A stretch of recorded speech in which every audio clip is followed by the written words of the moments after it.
I'll do the voice. He's like, I'm a talking buddy.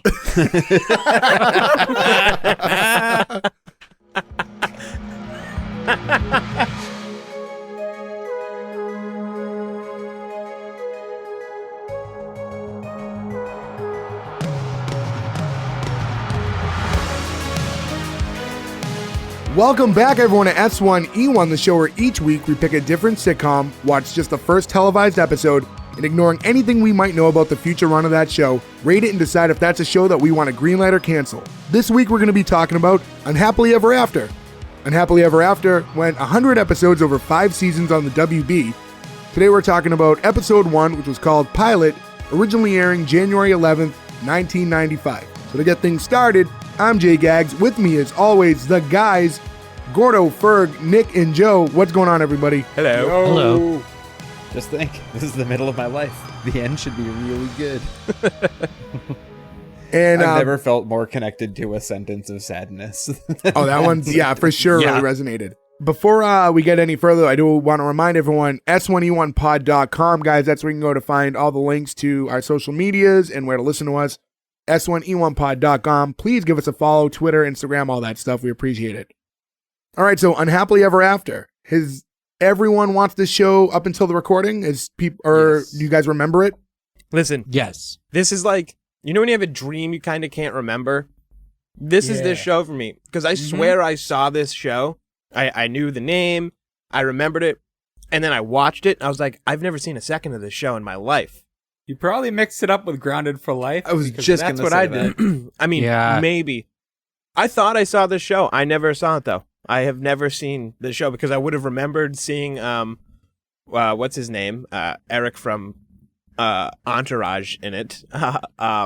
And a few other people, too. So, yeah, I don't think I've ever seen this show. Nick, I remember a lot of nights in your basement getting so drunk that nobody could fucking move. I imagine that one time you just passed out on a stuffed animal from when you were a child, and a Married with Children episode played in the background, and you just assumed that you had seen all of Yeah, I mean, I was doing some research about this show, and, like, the executives referred to this show as Divorced with Children. Yep. Like, they put it up there to, like, it was another network's version of Married with Children. It's so that was painfully clear they it pulled was like from the that. idea of it. Yeah, I mean, obviously it has those tones, but I didn't understand that was the point of the show, was to compete with it. So I remember the show. Like I know I've seen a lot of episodes back in the day.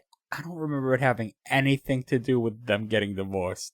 I remember them being together. And It does I think- change. Yeah. The pilot's a different thing, because I watched it too. because all those scenes with the rabbit on later episodes are all in the basement, right? It's not in another apartment. He All right, moves so back so in, I'm not I think. crazy? All right. It's the end of this So- season. He moves back That's a in. I load think He off. only has the apartment the first season. So, so this show is actually one that I don't want to say I'm pretty familiar with in that, I remember anything because, this came out in early 95. When this came out, I hadn't even had my 9th birthday yet. So I don't want to pretend that it's vivid in my brain, but I did watch it when it came out, and I remember watching it. The show was pretty popular in its run. I mean, this was on until we were at least 16 or 17, though. If not just Not quite that reruns. far, though. It only 5 seasons. Syndication, though. And syndication. Yeah, it did have it because it went 100 episodes, which is that minimum benchmark to be able to get syndicated. I believe if you hit the 100 episode it used mark. To be. It's different now, but that used to be the mark. Yeah, hit 100 so you can syndicate. So, in that time, in the 90s, then that's what they needed. Not to peel back the curtain, but as somebody who listens to a lot of podcasts, you always hear of the lost episode of the podcast where it's you interviewed somebody, it didn't work, or you recorded it and it messed up. Pete and Pete. I was gonna say Geoff Pierson, who's the dad on this episode, is in Pete and Pete, which is so far a year into this, that is our lost episode, Pete and Pete. Yeah, we attempted to do a Pete and Pete show, and we might revisit that down the line, but it was the worst podcast in the world.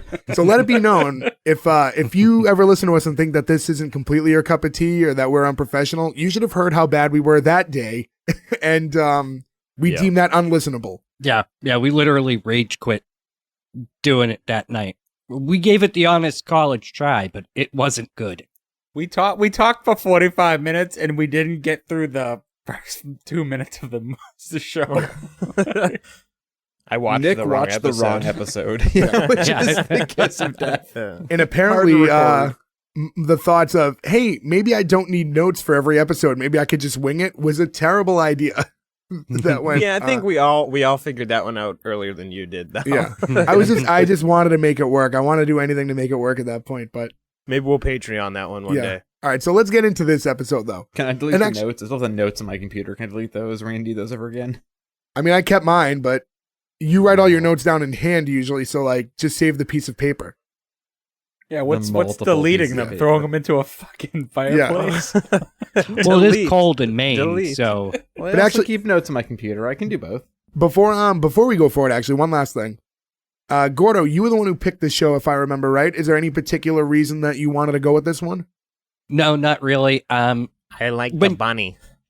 Pretty much. I was actually, I actually thought Great that Ferg. I remembered this show, and whenever we pick shows, I don't watch a lot of sitcoms. So outside of like the popular sitcoms, and then to peel back the curtain even more, I did suggest a sitcom, and then it got voted and denied. So Yeah. this one, I just felt like I first got it confused with Greg the Bunny, starring Seth. Holy shit. Seth Green, right? Yeah, so I I forgot about first that. thought that, and I was like, and I watched the beginning trailer of it, and I was like, that's not it. And then it was Unhappily Ever After. So no reason other than nostalgia, and this is a show that I think people will have the member berries about. So what I thought was interesting about this show is it starts right off the bat with the intro, which a lot of shows don't do. Like some do, but like in a little bit more in the 90s. But the second it starts, you're right in the intro. No little cold open, starting scene, anything. You go right into the intro. I like it. Give me a song. And also for give me a song, give me Ray Hit the Charles. road, Jack. Don't you come back no more, no more, no Which more, I no guess more. the elephant in the room, right, is that the creator of this show, Ron Leavitt, is also the co-creator of Married with Children. And this show seems like it's like a left and a right hand of Married with Children. Yeah, And I mean, think that was Married the with Children idea. They having poached him. Sinatra and this one having Ray Charles Yeah. has to be a purposeful thing, right? Like it's a real left and right of what was happening at the time musically. Yeah, I mean, if we're going to compare to Married with Children, where they used Love and Marriage by Frank Sinatra, and then you're going with another like classic song, but in the 90s. And to talk about the intro itself, it's mainly just clip. Well, it starts with what looks like the couple, who's Jack and Jennie, posing in their wedding photo. So they're smiling, and then after about a second, the smiles turn into like these like frowns. And there's like a little visual effect of the video but picture splitting in half, and that's when we cut into just assorted clips of the show. And other than the fact that it's all clips of the show, the only things that's filmed or specifically for the intro is the bunny with sunglasses singing Ray Charles parts to Hit the Road Jack. Yeah, Which smoking a sold cigarette. immediately. I watched a little bit of this when it was on, but like, I mean, hindsight's 2020, or knowing is an interesting thing. But like, that's Bobcat Goldthwait as a bunny lip syncing Ray Charles, and I can't not love it. No, that's a puppeteer fucking doing it. He's Yeah, not- Bobcat's probably doing very little in that part, but yes. Fuck you, Ferg. But in any event, to talk about it though, for right there, and go into it with fresh eyes, and assume you don't remember anything about the show. If you were to watch this intro for the first time, and you just see a stuffed bunny singing along the whole time, and it's like, what would you think of that? Would you think that would even play into the show, or it's just a weird thing that they filmed? I would think whatever this show is was mashed with Alf at some point, and Yeah.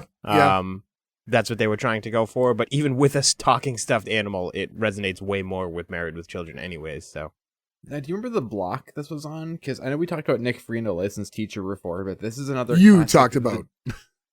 Oh, fuck you guys. This is another classic, like, the WB show. The WB show, right? Like, this was after the Wayans brothers and after Parenthood. Remember Parenthood, the Robert Townsend show? Yep. It was in that block of TV shows. So, like, I think we were probably mostly all watching those shows, right? Like, I remember less of this show, considering how much I remember watching that block of TV and, like, that era of the WB. Floppy Ever.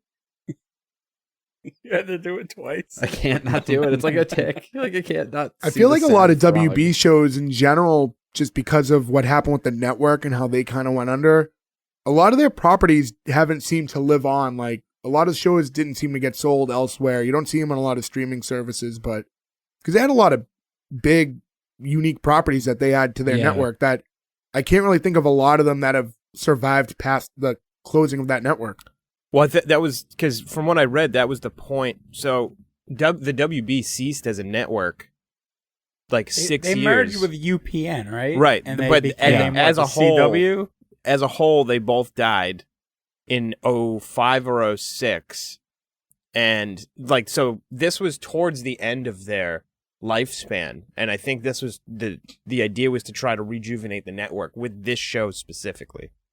And it just didn't work. I think it was on its last legs at that point. Yeah, it's probably the end of it, right? Its last frog's legs. Oh. Hello, my baby. Oh, Kermie.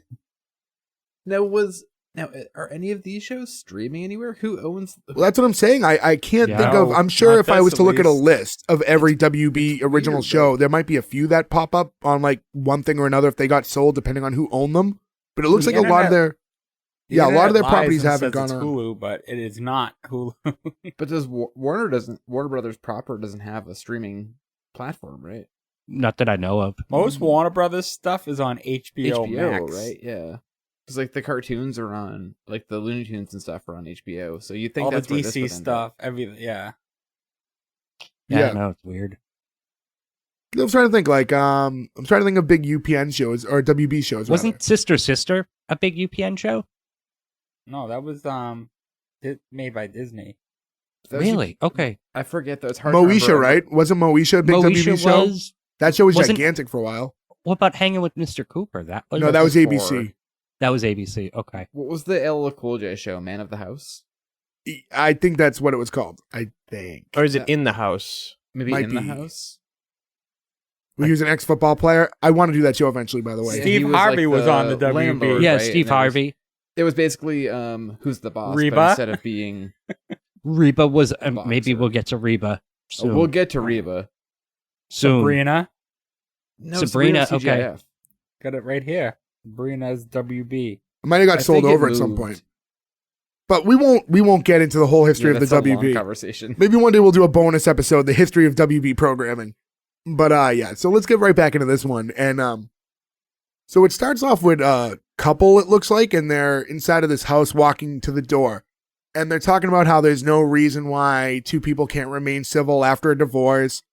And he says, it would be hard with a girl as terrific as you, and gives her a kiss and walks out. And as soon as that happens, the son walks down the steps like a teenage boy, and he asks his mom what she's doing, and she tells him that she's saying goodbye to the lawyer. So you're like, oh, okay, that's not her husband. But you can tell by the situation and from the intro itself that there's a divorce going on. She's hoeing. This joke is so prevalent. I feel like if you were to ask our generation when we were like 12 years old, who is the person who has the most sex in the world, it would be divorce lawyer. It's like all these sitcoms are like Fletch the movie. It's always like, oh, and then I slept with my divorce lawyer and got a better deal to screw my husband. Like, it's such a joke that keeps happening over and over and over again. Yeah. But I've never really seen it happen in real life. Anybody who's divorced is always just like, "Gah!" on both sides. Because they Like, don't nobody's hire like, a "It worked handsome well and I got laid a actors." bunch. Yeah. Yeah. Because Divorce attorneys are just like these fat old guys in real they're life. just like, yeah. Yeah. We'll figure it out. And I'm Joe Flenderman. I've come to fear for your divorce. Slenderman is the best lawyer name ever. Not to be confused I've with talked Chad show. Flenderman. and I wanted to mention his Ryan, the son, is eating cereal straight from the box and washing it just down with like glass bottles of Coke. I don't think it was Coke. I think it was a knockoff, but it was glass bottles, so we'll call it Soda Coke. pop. I've done that. Really? Soda to Yeah. wash down cereal? Yeah. Are you surprised that he's done that? No, It's a I'm very not, Ferg move, but- yeah. I will say though, I like soda. I mean, I like soda, but I like cereal, but I don't like milk. Really? So like, if I eat cereal now, I buy it and I eat it out of the box like a box of crackers. Like I can't eat a bowl I've of done cereal. both, and cereal is done one that. of those things where. So I've noticed I've become more lactose intolerant in my older age, and a bowl of cereal really fucks with me. But it's one of those things where I'll take the hit on it. Like I will understand what's going to happen to me the next day as long as I can have a really nice bowl of cereal. Yeah, they belong together to me. What's your I favorite would cereal? love, Nick's like, Captain I'm gonna be on Crunch the and toilet milk. anyway. Let's make it a big one. My favorite cereal is probably Fruity Pebbles. Me too, Okay. brother. Yeah, Pretty it's so good. good. What about I you was a guys? Captain Crunch man. Gordo? Uh, Number 2. Jay's is Crispix, which is the fucking weirdest thing in the world. Yeah. It's like Yeah, 'cause he's a basic It's like bitch. the Dollar Tree of cereals, and Jay Guys, loves Crispex is a perfect blend of both corn. it. And cardboard. Yeah. I'll say this: once I became an old Cinnamon man, Toast Crunch I for got me. really into Cinnamon like Toast Honey Crunch? Bunches of Oats.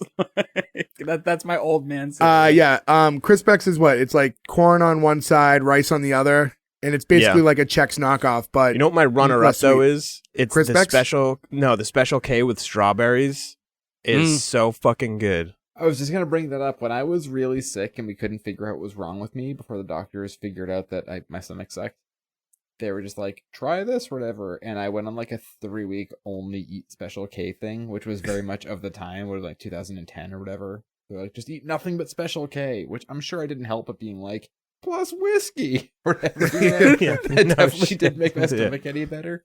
You're like, well, I don't like You're milk, washing so it what down else am I with going to put in whiskey there? Yeah. instead of soda.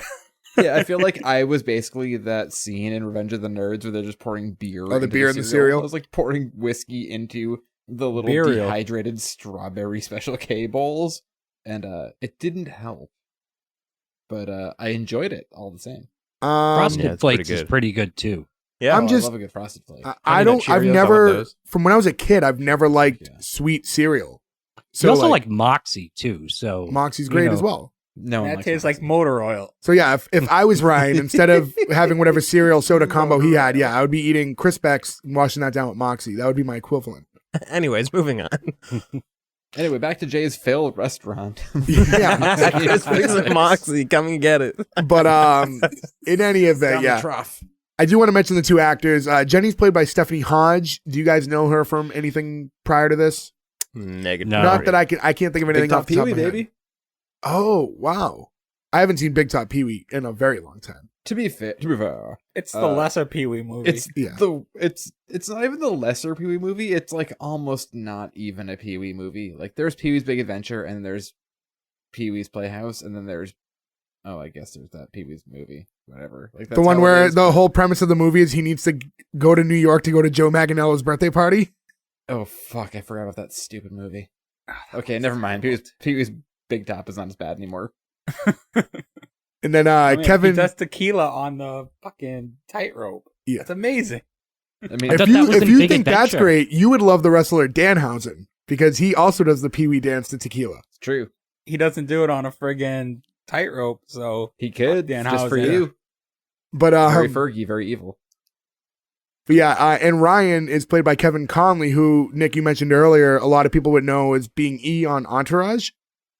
He's mainly known as a director and a lot of behind-the-scenes stuff, if I'm correct. I think that's kind of where he likes to focus his energy, but He's Does also it. aged my very favorite well. 30 for 30, and there's Fun a million of them, but he directed the fun best one. story I think. about him is I always thought he was Sean Astin. I was when just going to say that. like 15 years ago, I thought he was Sean Astin. Like but, Rudy? yeah. Yeah. yeah. I can see that. I could see them being, like, related. They're just, like, He's Irish dudes, right? He's also an Angus, which I feel like is a movie people forget about. It's Yes. a fucking great movie. That's a movie about Steak Factory, right? Yes. Starring James Vanderbeek. But also, if anybody hasn't seen it, his 30 for 30, I think, is the most interesting one they ever made. James Vanderbeek? Yeah, James Vanderbeek. He did it Sign about me the, up. The Dawson. fucking shit. We watch Angus later. And right after that little exchange between the two, we have Ryan's sister, Tiffany, walk down the stairs, which gets, it gets a very long howl and whistle, like, pause from the audience. As it should. She's a smoke. She is, but also she's a teenager. She's playing a On teenager. I don't know. I didn't look up No, how she old was of she age actually at is. this. She probably was of age. She was a but big She was deal in in high the school. 90s, and then she No, just she was. disappeared. Yeah, she when was this a big show deal. came out, she was like the breakout star. And it's Yeah. funny because, we've talked about Married with Children, but she is very much supposed to be Kelly Bundy turned up to 100. Like, and that's she comes what that role down is. the stairs like Kelly Bundy too. Like there's a lot of parallels. The in little that. stop she's for the she's for the a howl. Kelly Bundy that gets it though. She's a little more intelligent, where Kelly Bundy's just a whore. Oh Jesus Christ! He's not No, wrong. that's her character. He's not I'm wrong, even- yeah. I just Yeah. like your pronunciation. No, It's I like, mean even when we "Whore." get to the scene where Yeah, I she feel bad about explains my that. whistle. She was 17 in that. Damn. That's what I'm saying. Like, yeah, but when you first saw her, we you were younger. Right. I mean, first of all, first Mark it crush on the record, I right did not here. whistle. First crush, Nikki Cox. First Really? crush, Nikki Cox. Yeah. So you guys can love get them it. cocks. You guys can get it out of your way. 2 years into this show, Kevin Connolly was in a movie called Sub Down, which is some cheesy, military drama. But in the beginning of it, Kevin Connolly gives his girlfriend a kiss goodbye, and who's played by Nikki Cox. So you They can were get dating. your in real life. They What are you dated in doing, real life. step bro? They broke up. Then she got engaged to Bobcat Goldthwait. What? Then they Yes, broke up. I and then she remember married that. Jay Moore, and then they got divorced. She is a very interesting comedic boyfriend past. Did she ever I date guess Geoff so. Pearson? Did he? I don't think Geoff Pierson got any of it. But I remember it being a big news story at the time when she was married, or she was engaged to Bobcat, like when we were kids. How Yeah. much Or not older kids, was but Bobcat than her? I think 15 or 16 years. I was gonna say if she was 17 when the show first came out, he was. She was older than Established 18. already. It wasn't right away because she Yeah. dated what's his face for a few years. But again, I say it all the time: it's better to be funny than anything else. Funny, Yeah, funny will but get he's you there. Bobcat Goldthwait, and he's not funny. Okay, I disagree with that wholeheartedly. We'll get into that a little bit more as we meet his character. And then and we said Tiffany is Nikki Cox, who this was definitely like Sure. she was the breakout star. I think of this. She even got not a What? spinoff show, but she got her own show later down the road called Nikki. Likely on the CW.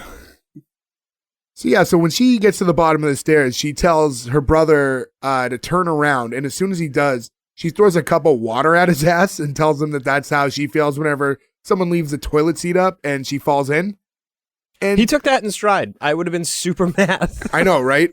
He Yeah. kind of just got it. I mean, like to be fair, I mean, like that's kind of like a shitty move, right? Well, here's the thing. That's always been a forever thing. Like, I don't know if it's just a TV trope or what, but the whole leaving the seat up thing, do people blindly sit on the toilet without looking? I've done that before. I think it's by habit. I think. I mean, you I've think done you'll be it. Down. I don't know. I've always been conditioned to just I think, look. first thing you do in the morning, you get up and you pee, right? So I'm thinking maybe Yeah, for you're still females groggy. too, you're groggy. You just come in, sit down. Do like people sit on the Flashlight. toilet bowl with the seat completely closed sometimes too? Like, you just sit on. I Just sit imagine on it that as a must seat? happen. I'm sure it has happened, but I don't know. I've I always definitely thought that was a peed on weird the toilet thing. lid before. Actually, I think that's happened. Yeah, but I think this is like a family / roommates thing. Everyone has different standards of what they do. You know what I mean? Like if Right. you live alone, I think it's not an issue, and then you get used to how you live with somebody else. It doesn't happen that often. But I fucked up before. I left the seat up and got in trouble for it. I get it. On South Park, that's what killed Clyde's mom. And we get the mom tell the two.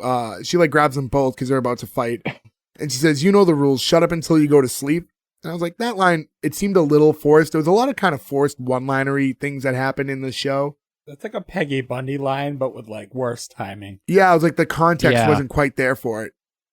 It seemed like there was a lot of lines that they wrote, and they just wanted to get them in the episode at times, and they just didn't always like sink in a conversation properly. It feels like they wrote a rhythm for this show, and I like this show. I'm not shitting on it, but it feels like the rhythm of this show was the audience going ha ha ha. Ooh. Yeah. And Yeah. that's what they're writing to. Like they were just like, that's the rhythm we want, so we're gonna write or like just give you an audio track of that laughter and write to that. From that, we get the doorbell ringing, and that's going to be their father, Jack, played by Geoff Pierson, who we talked about. And I guess before we even open the door and reveal him, though, since I mentioned his name already, Geoff Pierson, do we know him from a lot of acting credits before? I know him as this first, but Dexter, Grace Under Fire. Grace Under Fire will definitely do something. Dexter is what I know him from the most. Honestly, don't know if I could name anything off the top of my head besides Pete and Pete, which we just accidentally watched recently. Who was he on Pete and Pete? He's was the other competing dad. Yeah, the guy. Oh, in the first episode. Yeah. In the last episode we did, he was the other dad driving down the road. Oh, he's Mr. Perfect. Yeah, King of the Road. King of the Road. But someday we'll definitely cover Grace Under Fire, which also features the superior Dave Thomas. But he plays the talked about this. ex-husband in that as well, and pretty much a very similar character to this. And so the door opens. Well, before the door opens, she hears the doorbell ring, and she's like, "Oh, wait a second!" And she knew that her sprinkler system was on a timer, so she waited a few seconds for it to go off. So you hear him yell, so he gets all wet. And then once she opens the door, she apologizes, and you can see there's water all over him. He's like, "Oh, that's all right. Also, I picked up your laundry for you, so now her laundry's all wet." He's like, "And the sprinkler startled me, so I dropped it into the puddle, so there's some mud on it. And it happened right after I took the cellophane off." Yeah. I do love that it's very much a tit for tat. It's they're equal in their hatred. Like, no one's getting a one-up. Yes, but if they're getting divorced, why is he picking up her laundry? There's a lot that of happens. things Yeah, it depends on the about couple there. sometimes. Yeah. And Bullshit. it's weird because I guess we'll get into it as we go along, but throughout the entire episode, I feel like there's these points where you don't know who's at fault for this divorce. I mean, sometimes it's never someone's fault. Sometimes just two people don't get along, which maybe that's where they lie because they're both kind of shitty people. Well, even before I started reading into this show, it seemed obvious to me that the intent was not to keep them divorced. Like, right out the gate. Obviously, they have their spats, but at the end of the days, like, they are still nice to each other or whatever, or they're cordial. They still do have feelings for each other. So it's not the intent to keep them divorced, from what I can tell in the show. Like, they will eventually try to find their way back to each other. Like, that's the point of it. Every situation's different though. But I mean, like, listen, my parents split up like over 20 years ago. They went to Walmart together the other day, and I don't even know if they like each other as people, but they still like will do like they'll still go on like trips like that if they both need like to get something. But there's a connection, right? You're with somebody for that long. Yeah, Like, you have like this stock vote with the show, person. Yeah, right. Like with the oldest kids, maybe say a junior in high school. That means they were together at least 18 years. right. There's a connection there forever. That no matter what, that's like, gonna stick around. Yeah, I mean, they talk about it later on in the episode. They, something that happened when they were 17. So yeah, they've got some time with each other. And also, it seems like neither of the kids were even aware that he moved out. So like, Which was very pretty sad, yeah. Yeah. because it had been about 2 weeks, right? And he had no idea. Well, that just means that the father is like a workaholic, which we'll find out in a minute what he does, which is very much an opposite of Al Bundy. I don't even know if it was a workaholic thing though. I think they were just playing off like it. So it looks like Ryan is just dumb and Tiffany's self-absorbed, Yeah, which she because says you're herself. idiots. Well, Yeah, I like her line with like, he's like, "You notice I was gone, right?" She's like, "I'm so self-absorbed, I don't even know we're talking now." yeah. I actually to me, that line was a little cringy because I thought that was a little too telling the audience something that they clearly got. Like, just so you know, I'm self-absorbed. Hi, audience, honestly this is my go back character. and forth in the show. Like, I'm half the time I'm like, this is great that they're understanding where they are, and half the time I'm like, this is so hard to watch right now. And that's At one of times. those lines. I think I it was. don't get that feeling with the kids. I get that feeling for the most part with a lot of the wives' lines. It's not her. She's a good actress. I think a lot of her lines seem forced and are poorly timed. Yeah, I think that the happens with mother-in-law as well, another very character that we similar. meet later. Same thing, and I'll bring it up when we get to it. But there's a lot of that. Like I said before, I think the writers made jokes, and they just like, we'll figure out where to piece them in. And I bet it was fun though. This feels like a fun show to do. yeah, I'm sure everyone on set, like, it's probably a really loose atmosphere. I don't think they were being like super strict on this one.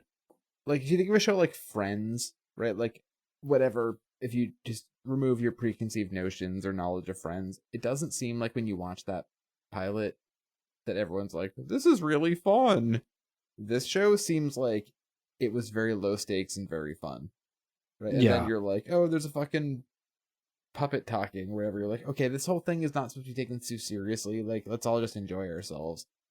Which I think is maybe the kind of beauty of these networks popping up, like the WB, where it was like, hey, we're new. Kind of like how Fox was at the beginning too, right? Where it's like, hey, Right. Tracy Ullman, Married with Children, we're new. There's no boundaries. Like, do something weird. We're not gonna come down on you.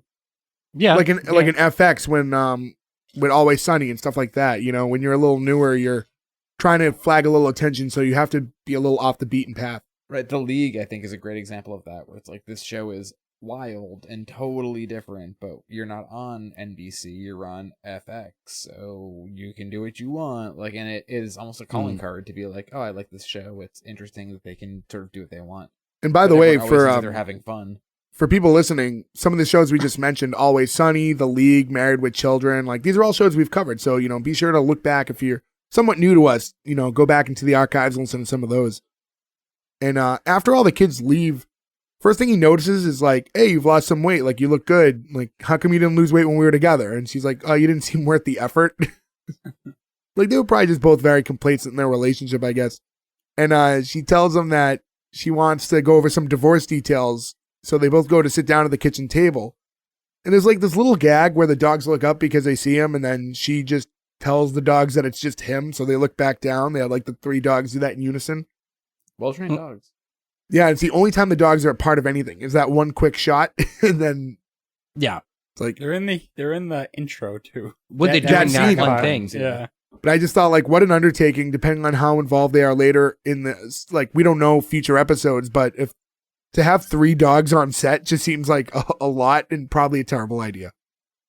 But when they sit down, he comments about how it's nice that, like, you know, they decided to settle on their own without lawyers. And she's like, oh, yeah, that's not us. Lawyers aren't us.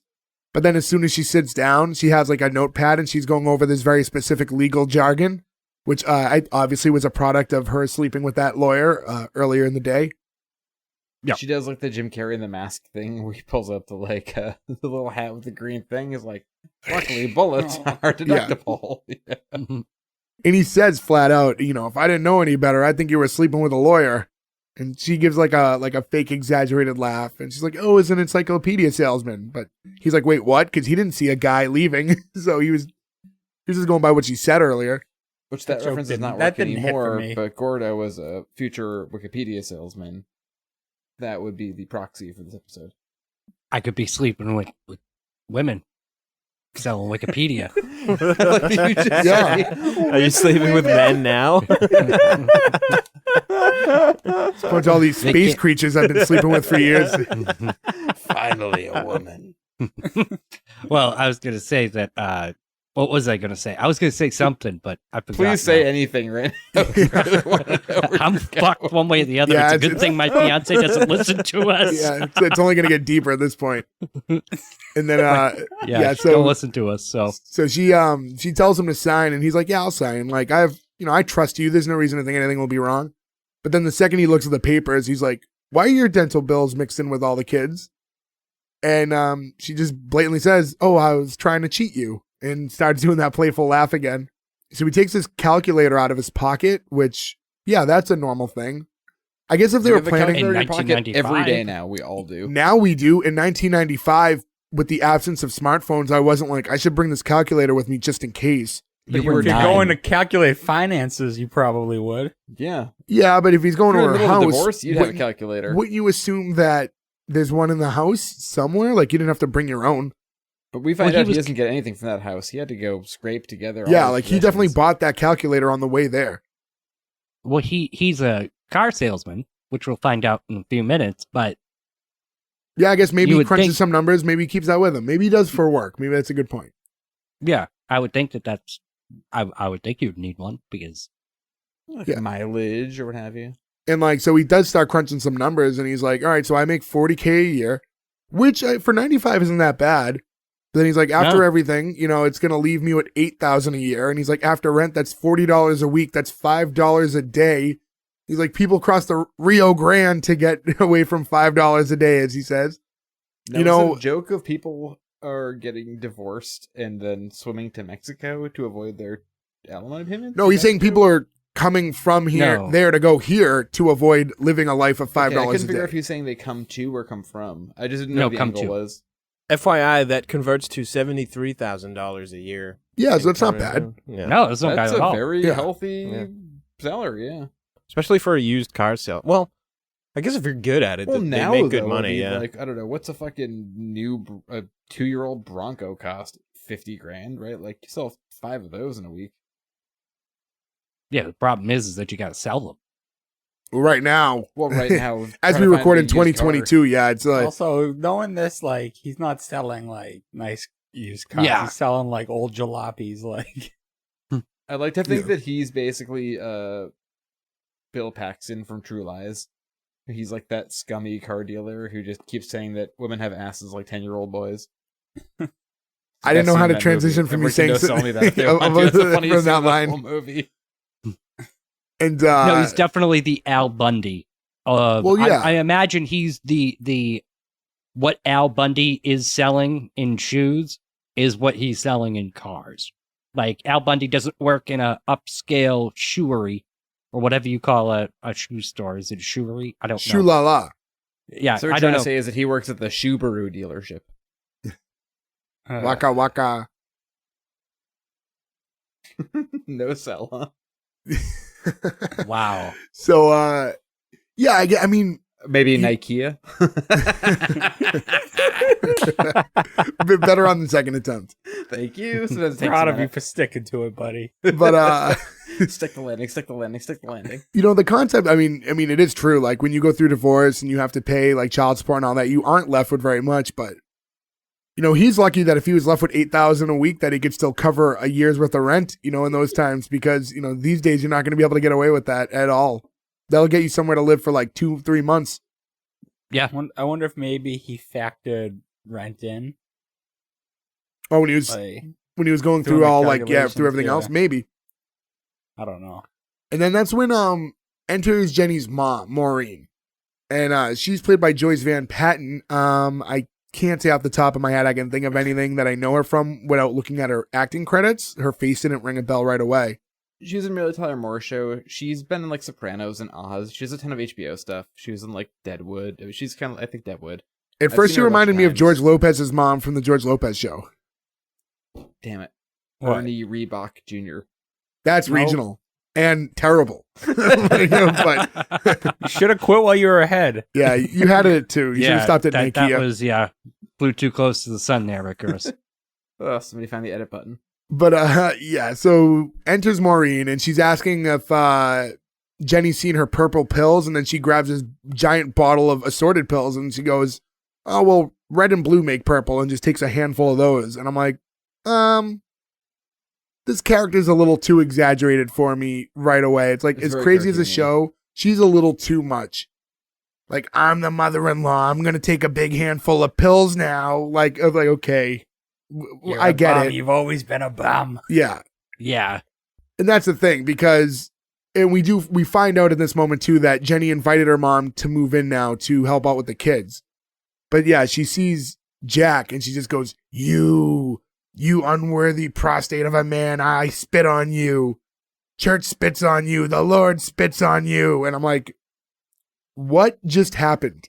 Like, But what also, just like, happened? She There's says confusion church here spits where, like, on the you, kids which are makes too me old for think this. Like the mom moving in because she thing. says the church thing, you know, the Catholic Church is against divorce, so it's leading me to believe he initiated the divorce. Maybe. I don't think it matters at that point. She's her mother, so it doesn't matter whether he initiated it or she initiated it. She's going to I take know, her but side. we were talking about that earlier. Yeah, who That's all. initiated it? I agree. It's hard to tell. It was very just exaggerated though, and that's just the thing. It was just her character from the moment she comes in with the pill thing and then to that. Smoking a cig. Yeah. Yeah. She's like, I like to tear you limb from limb. And then he gets him. He's like, okay, baby, let's go. And he stands up and he's like holding his hands in this old timey boxer way. Like they're about to start sparring. But she's also mad that he never called her mom, Yeah. which doesn't fit into any of this scene. Yeah, just more complaining. She also Yeah. like blows like that cigarette smoke right in his face. And But at this point, like when they're standing up and like the way he gets up and holding his fists up at her, and at this moment, I'm like, this was written to me like a play. Johnson. It was written like a play. It didn't feel like a sitcom. It felt like a play the way that everything was written and delivered at that point. Imagine the turn this show would have taken if he just beat the shit out of her in the kitchen. And then Unhappily Ever After was them like burying a body and like takes And like him this in weird jail. Breaking Bad turn. It turns out like a Natural Born Killers. I was just over that character immediately though. But she leaves like right after that. Unnecessary. Thankfully. I would say that is. Yeah. We always talk about the wheat from the chaff sometimes in these shows. That is a totally unnecessary character. Yeah, it was The a little too extreme. The wheat from the chap? The wheat from the chaff? Cutting away the unnecessary? I've never I thought you heard said that. the wheat Just from say the that. chap. You don't have to say weird shit. The wheat from the chaff. Who's the wheat from the chap? Like what? Chaff. What's Oh. a chaff? It's What's literally like one of the oldest sayings in the world. This is No, not it's me not. being I weird. imagine it's ooga booga.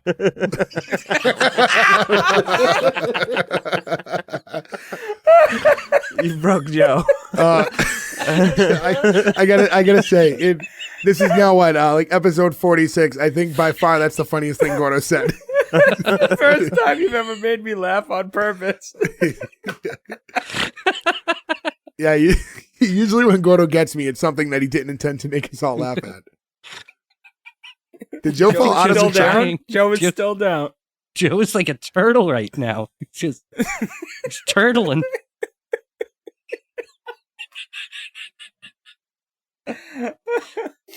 Also, that's wheat from the chaff is in the Bible to date Joe's fucking. It is a pretty old reference. term, yeah. It's pretty old. Told you. God damn it. Okay, and well, guys, let's hold off all the ooga booga talk until episode 100 when we cover cavemen. And now we're back to reality. Yeah. So after the mom leaves, Jenny's like, be nice. She has 5 doctors and a team of pharmacists working around the clock. And he's like, and she still won't die. It just and then Jenny hands him a pillowcase with some of his things, which was a blue quilt, a fork, a knife, and his orange juice glass. Like, see, I'm nice to you. And I was like, is this like all he has? Yeah. Yeah, it's weird. But she's also very vindictive too. I get the sense that she's not going to give him an inch. They're both out to get each other a lot, Yeah. So like, oh, you can have your little orange juice cup. But does anybody have I have a special glass that I use for every beverage, and I wash it every day. We have 10,000 glasses. I wash the same glass every day and use I do the same this stuff. one. I have a bunch of different beer glasses. I use the same ones. I stole this one from Tavern in the Square. It's meant to hold a big beer, but it holds a lot of whiskey, so I use it for all my drinks. Which, by the way, I may take a break and make some empty. I have a Joyride that a Joyride vendor gave to me as a Christmas gift. And if we're going to continue to fill in the listeners with things that they're not interested in, I'm currently drinking from a can. I'm enjoying a Spindrift. I'm drinking from a normal glass. I have many different glasses because they're all the fucking same, you weirdos. I finished my smart water. It did not work. Well, now that you're all clued in on what we're drinking, we can go on to, she tells him, love you, bye, as he's leaving. And she's like, oh, sorry, that's a habit, bye. And before he walks out, asks for his leather jacket. I guess he lent that to her when they were 17, and he never got it back. And apparently wasn't allowed to wear it again. And I'm like, they it live was in... put on her side of the closet. Yeah, but it was like, they live in the same house. Like, all those years, you could have just grabbed it and put it on. It wasn't she didn't lock it up somewhere. It was in the closet. Forbidden. Yeah. Yeah, it's just again being petty. Yeah, and he's like, you took it from me, so you should give it back. Like, if I had something of yours, I'd give that back. And he's like, what about my virginity? And he's like, check with someone else, baby. That's when we get another that's a real Married with Children line. The way he talks and like saying baby like that and other things he says throughout the episode, I'm shocked he never called a girl toots in this episode at some point. He sounds like when people do on you watch like an A&E documentary on the Rat Pack. It's like, And then he said, "Hey, Joey Heatherton, walk away, baby." I was like, okay, shit, I guess that's how it was back then. And Come on, Toots. and then we this is when we actually meet the youngest son, who we hadn't known existed until this moment, because he runs down the stairs, and his name's Ross, played by Justin Berfield. And do you guys recognize him from something? Because it's a credit you would all know him from if you looked him up, but he was probably too young to catch it in his face. So Malcolm. I know him from his later appearances, which is Reese from Malcolm in the Middle.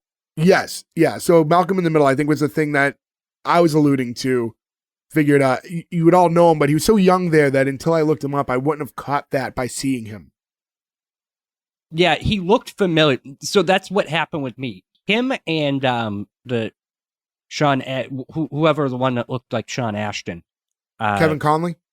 Yes. So both of them, it was bugging me who they were. And when I saw Kevin Connolly played on Entourage, I was like, all right, that's where I know him from. And then him, I was like, oh, he is Reese from Malcolm in the Middle. So I had to go look it up. It's funny. He was in like a ripoff of Married with Children, and then later he went on to be on a ripoff. Oh no, never mind. I was mixing up. You're thinking of the show that ripped off Malcolm in the Middle. The Middle. Yeah. Not a great show, but I'm sure we'll cover it. We didn't cover Malcolm. Do we in the Middle have yet, to? right? Not yet. Nope. I don't think so. It's hard to remember now. We've done a lot of these. But yeah, so when he runs down, he asks his dad if he really hates him, like Grandma says. And he's like, no, Grandma's a pill-popping, whacked-out old wheezebag. And doesn't mean any harm.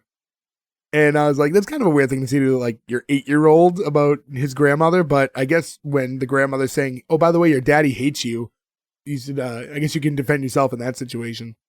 Yeah, the classic family fight of, like, I don't like you, but we're all stuck together.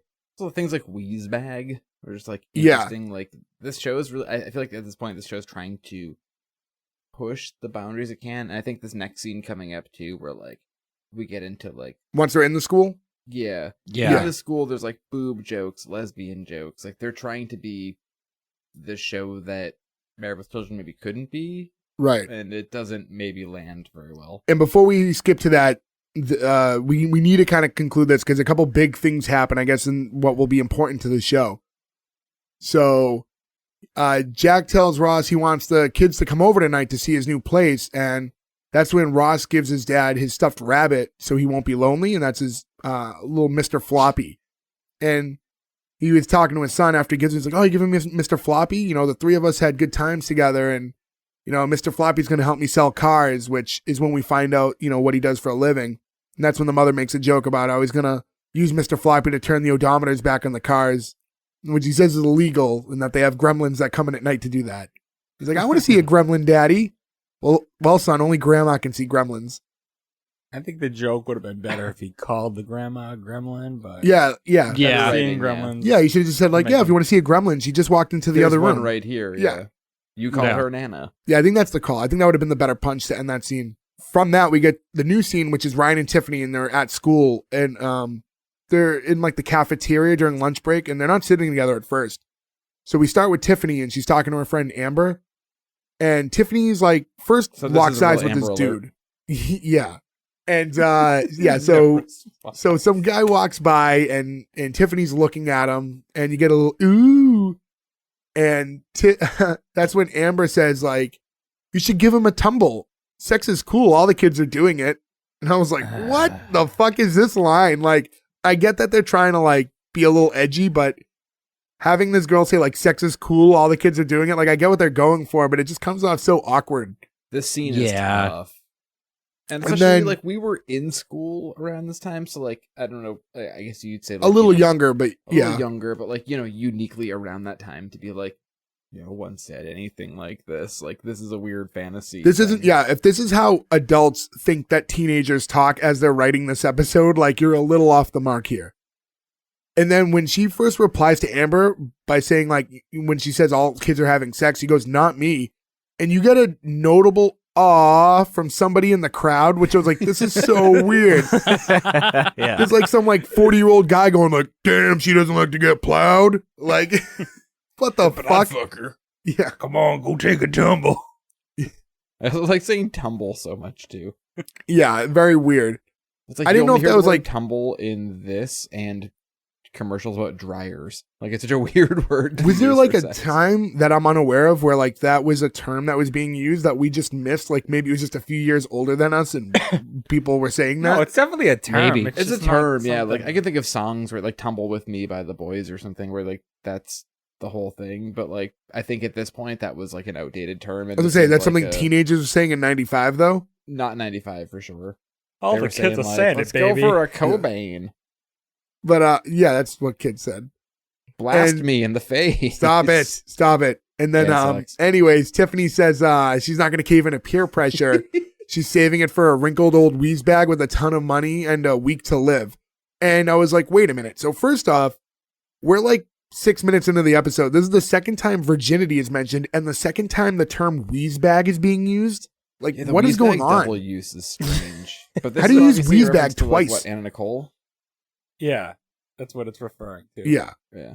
Trim spa, baby. You want my cold dead body?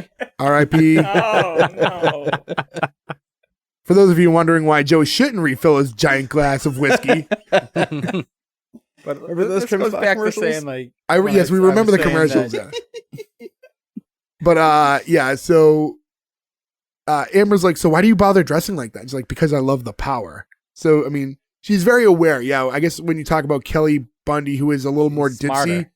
yeah, Tiffany's character is well aware that she's using sex appeal. Like she does it deliberately. It's being tackled a different way with this character. Or at least if Kelly Bundy understood her sex appeal, it took time to understand it, which I think was good character development. We were like, oh, she kind of doesn't get that she's, attractive, but like Kelly her. thought like dudes were being nice to her just to be Right. because they were nice people. Yeah. And then Al would be defensive about it. Like Right. it was a more interesting dynamic. Whereas in this one, you're like, oh, you're just throwing this out. This whole scene, everything in the school is like kind of hard to watch. Right. Well, this next scene too, because this is when Ryan walks up and he talks to Tiffany and Amber and he's telling them how none of the girls at the school will go out with him. And he's like, is every girl in the school a lesbian? And then he like looks at one girl and like calls her name, and she like looks nervous and just grabs the girl next to her and like hugs her to be like, yeah, no, I'm gay. And then he does it with another girl who does the same exact thing, like nervously hugs the girl next to her. So then he says he's producing a nation of gym teachers, and I'm like, whoa. Yeah. I like dropped my jaw. Like, holy This is, shit. I mean, this goes back to something that we said like weeks and weeks ago, but 90s, like, 90. Yeah. you're not doing that now. Like, there's no fucking chance in 2022 you're going to be able to say like, oh, all these no. lesbian gym teachers that I'm creating. Like, no way. Yeah, no, not at all. Not at all. I mean, First of all, though, what siblings talk to each other at school? Like, I'm pretty sure you and your brother ignored each other like the plague in high school. I know we unless didn't you even were acknowledge fucking with it. them. Yeah, we didn't even acknowledge each other until we were adults. how close in age are they, though? Are they like I twins? think They just look a like couple 2 years. Yeah. I think that like she's like I think it's like a freshman, He's junior, older. or sophomore, senior scenario. Yeah, he's the older brother. See, But it's even hard to then, tell yeah. because he's so tiny, even as an adult. Right. He's not a tall man. No. At this point, Tiffany's cell phone rings. And I was like, oh, for 95 to have a cell phone. That surprised me, too. yeah. Because honestly, I didn't even realize that there were cell phones like around that size in 95. If there was one, I thought it was going to be this giant It clunky was thing. the Zach Morris phone. Right. Well, if you remember, the cell phones in school were like a huge thing in Clueless, which I believe was like the same close, time yeah. as this. oh, yeah, So it's a good point. it's But they were probably all when rich people though. Right, yeah, that's true. That's true. But I'm guessing maybe we're to believe that like she got this from like a prospective beau. Like, some Possibly. dude bought her a Yeah, cell phone, right. 'cause And seems she to be says, playing that game. She said that it was her mom on the phone and that it was just kind of the call confirming that, That The- just made me think of your dad calling you in class. which we talked about weeks ago. I forget what episode now, but go back, find it. But yeah, it's just the call is confirming that the father is going to be taking them all tonight, so she's going to drop them off. So that's all that call was for. But because of that, that's when Amber realizes that Tiffany's parents had split up.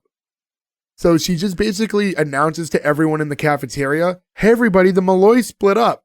And like everyone with divorced parents come over and welcome the two new members. and like everybody for the most part stands up except you get a shot of like two kids whose parents are together still, and they like hang their heads down in shame. They make This joke sad really face. made me laugh. Them being like, our family's not broken. Yeah. Like, I mean, when you really look back at those times and like 90s, mid 2000s, I mean, I don't know how it is these days. It looks like it's kind of on the up again where things aren't as bad, but the divorce rate was absolutely insane around those times. Yeah, I think it's it was. average for a long time at pretty much 50-50. Right. Yeah, they were saying now that this is now the lowest divorce rate that we've had in a long time in the U.S. Yeah, not to break away from the show too much, but I think that's kind of a product of like people in our age group waiting a little bit longer. Like there's not these people that were getting married in their very early 20s and really hadn't established what they wanted. Teenagers. Yeah, they did. Yeah. Like, I think it's just people aren't getting married. They're just no, getting but the together, ones having who a are, fucking No, bunch of people are- kids and not getting married. I mean, No, it's the people only are getting married, person though. on the show, I guess, right? I don't know, but I with Jay, I got married in my 30s. yeah. We were together I'm- for 10 years, but I still got married in my 30s. But I think people just wait till they're at an age where they're more confident in what they want. Whereas before it was just kind of this thing like, all right, I'm out of school and now it's time to be an adult. So I'm going to start a family and get a job. And people just kind of get rushed into adulthood in their young 20s and they don't know what they want yet. And not to be on a tangent from this episode of wackiness that's going to get even weirder as we go along. But I think that's kind of a big reason that those times, why there was such a shift. In the 90s, like divorce rates went insane. And I think our generation, the product of those divorces, kind of look back now and go, okay, well, I'm not going to just jump into this. I'm going to wait until I know what I want. And that's seemed to work. I think gotten better for sure. But yeah, so They ain't wrong, too. 2 Christmases is great. yeah, well, that's what Amber's telling them. Because Amber's explaining that, well, no, this is great. Now that you have, now that you're in a broken home, you get like double everything. Your parents are competing for your love. They don't know how to do that. So they're supplementing that with gifts. And you get double the presents and holidays. And if they're dating people, you might get 4 times the presents. And if you ever fail, it's not because you're stupid. It's because you're the product of a broken home. Very true. Very true, because that's how everybody in the 90s looked at that. Plenty of outs, yeah. So I guess glass half full there, right? I feel like if you were to say that line in a different context, but in the exact same set, it would just be from an episode of My So-Called Life and not an episode of this show. You know what I mean? It's like, Yeah. if she was just solid and she was like, I'm a product of a broken home, I'd be like, oh, this is like an MTV drama versus a WB. Yeah. Oh. Where here it was celebrated. Like, oh, that's so great. Your parents split up. But now, but yeah, And then, so a teacher walks in and calls for Ryan, and this makes everybody like run to their seats. And the teacher tells him that someone stole a midterm exam off her desk and that she knows it's him being Ryan. And I want to pause because can we talk about this teacher for a minute? Like, yeah, holy booby Wow. suit. yeah. you'd probably be Boobarella. fired from whatever district you Yeah. worked in. So the actress who plays her, his name is Jessica Hahn, and she's best known for being in Bikini Summer 2. That's the top credit when you look her up. So if that gives you a rough visualization of who she is, yeah, she's a little older by the taping of this, but she's wearing a very revealing like business suit where it's very chest forward, and she's like done to the tens with like her makeup and hair. Yep. And Bikini Summer 1 was way better. I agree. The sequel's never as good. I can't say I've seen either in reality, but I feel like you and Joe probably have. No, I okay. haven't seen it. I was To be just fair, I making a probably joke. have. It was probably on like HBO after a movie that was like Boston, and then showed Yeah. like people getting killed by palm trees or some shit and stuff that would play on like those encore action channels when we were kids. Yeah, and I kind of felt like, I mean, not knowing the future of the show and like legitimately not really remembering anything future, I almost feel like this overly sexual hot teacher is probably a character that they would want to use in the future again, but I really don't know. yeah, I don't remember the show after this episode. Like I said, I haven't seen the show. I remember in the years. show. I don't remember any specifics of it. Correct. And then Ryan says that he's sorry and then kind of takes a minute and pauses and says, I'm the product of a broken home, which makes her just instantly grab his head in sorrow and just plants his head right into her breast. So you get this close-up shot of his face now, just smiling as he's resting his head on her tits. Not how high school was. Yeah. Definitely not. Once in a while it hits the news because high school's like that for somebody every couple of years somewhere, but I don't not know. I for the vaguely vote. remember Gordo hugging Big Red like that. Who? Oh, you didn't. I forgot he didn't attend school. Yeah, that's what I was trying to say. It's like you may have dropped out before her. Yeah, I don't remember this. It this was just person. like a Big Red substitute was we had all the through high time. school. He would've had School it. was weird. I specifically remember 'cause when Gordo wasn't going to school, he showed up one day and our gym teacher kicked him in the shin and told him to show up more often. So then they would be in jail today. I do remember that. Yeah, that was Mr. Nope, doesn't need to be said, but Yeah, you shouldn't say their names. Oh, yeah. yeah. And that's not him. Also, that No, was it the wrong wasn't. name. No, it wasn't. It wasn't. But yeah, X out that name. And then, so we cut to a new scene now, and this is Jack walking into his apartment for the first time. And it's not a nice apartment. It's pretty run down. There's tape on the couch. Like, it looks like shit. So I appreciated this because what often bugs me in today's TV is the shitty apartment, quote unquote, is actually really nice. Yeah, it has like And- a $3,000 leather Right. couch. Yeah. And they did it well with this. This is an actual shitty apartment, and I appreciated it. The one thing, thank you, Nick, because I always feel the same way, and I feel like what this reminded me of is Mrs. Doubtfire, because there's a scene where they go to Robin Williams' apartment for the first time, and his apartment is like a 2-bedroom, 2-bath apartment in San Francisco that would cost like $50,000 a month. You know what I mean? Yeah. But Yep. this scene very much feels like that scene. Like if fucking Geoff Pierson put his face in a pie and yelled "Hello" in the scene, like I would not be thrown off. Is it just me, or did you guys get a Bundy's house vibe from this? 100%. From, like, the No, kitchen. because the Bundy's house was very nice. We talked about that on our episode. No, If but it was supposed to be no. poor, but it was a nice house. It was very It was wood big. paneled though, which is But what this this is what I'm apartment was. Yeah. wood- yeah, paneling, yeah. the way the kitchen was, and like with the way that the island was set up, I I know thought that that was it's kind of generic. so the main house where the mother and children still lives kind of had a very similar layout to the Bundy's house, but it's just a lot The nicer. It was a stairwell. much nicer house. The door and the Houser, I stairwell, said. yeah. Nicer house. But yeah, like the way the kitchen was far left into like the living room area, like that was pretty much set up the same. But when Jack walks into this apartment, he's like talking to the stuffed bunny that's just kind of like flopped over in the box with his like couple other things. And he says that it's nice and quiet because immigration just did a sweep yesterday. And again, I was like, 90s. Jesus Yeah. Christ, yeah. The 90s. 90s. Yeah. A line And, you just this never get show away with and- now. Joke after joke after joke. I'm going, shh, how can we talk about this? Yeah, it's I know, tough. It's one of those things. The where you're lesbian like, joke, how? this, the joke, the very, very end after the show with Bobcat Goldthwait. Oh yeah, there's That there's a lot one of is stuff that's tough. like I'm we like, are my acknowledging. God! Yeah, How we're acknowledging is- it's a very different time. Things have changed a lot in the near 30 years since this episode came out. So I think we can acknowledge and report on the jokes, but acknowledge that they are dated and not how people talk these days. I will say right at this point too is when Kelsey had come down and I was in the middle of the episode and she was just like, "What is happening and what are we watching?" It was like, "Oh, just buckle up. I don't know Yeah. what to tell you." And that's when you looked over at the cat and went, "Buckle up, buckaroo." And he was like, "My name is Buck and I'm here to." Ooh boy. Ooh. So he keeps talking to the bunny. He keeps talking to the bunny and tells him that he used to be a Golden Glove boxer, and he starts to like play box with the bunny for a second, and then he's sitting on the. boxing with him, and that would also be Ryan Malloy. Kevin Connolly there was in Jay's favorite Rocky movie, Rocky 5, so I feel like there's a connection there. We're not going to get into this again. I hate Rocky 5, but I want that to be known if anyone's listening to us. For the first time, Rocky 5 is terrible. I love the Rocky movies. That movie's awful. It's not But- the worst one. It's better than Rocky 6. But moving on before my blood pressure goes up, we'll skip past it. So he's sitting on the couch and he just kind of says to himself the line that Joe said at the top of the episode, like, "This is just the middle of my life. The end should be really good." And that's when you just hear, "Jack, you're a loser."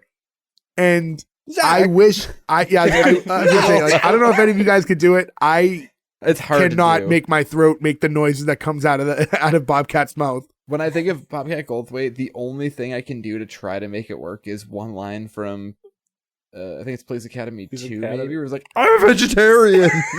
That's the only one I can think of. That like It's almost like he's consistently talking through crying. Is the only way I could describe his Yeah, voice. I can't under no circumstance could I even remotely emulate that.